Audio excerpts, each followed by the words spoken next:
Hello mga langga! So ito na yun guys, share ko na yung ulam na niluto ko last time. So nagluto na ako ng pork humba. So ito kasi yung paborito ni mother at saka ano niya, second death anniversary. So niluto namin yung paborito niya.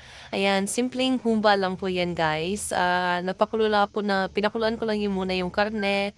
Tapos tinapon ko yung unang sabaw. Tapos ayan, pinakuluan ko na siya ulit. At slow cook lang yung paggawa ko nito para lumambot. And then, pag medyo malambot siya, nilagay ko na yung soy sauce, toyo, suka, bulaklak ng saging, ayan. Tapos, nilagay ko na din yung black beans. Naglagay din ako ng brown sugar niyan, guys, para mas mabalance yung asim at saka yung alat niya.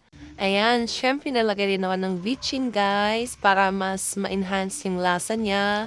Ayan, super lambutin yan guys. Sinimmer ko yan siya ng siguro mga 45 minutes pa para mas lalo siyang lumambot. At saka pag na-reduce na konti yung sabaw niya at lumabas na yung sarili niyang oil, ayan, ibig sabihin nun ay luto na yun guys. At pwede nang kainin, pwede nang iserve.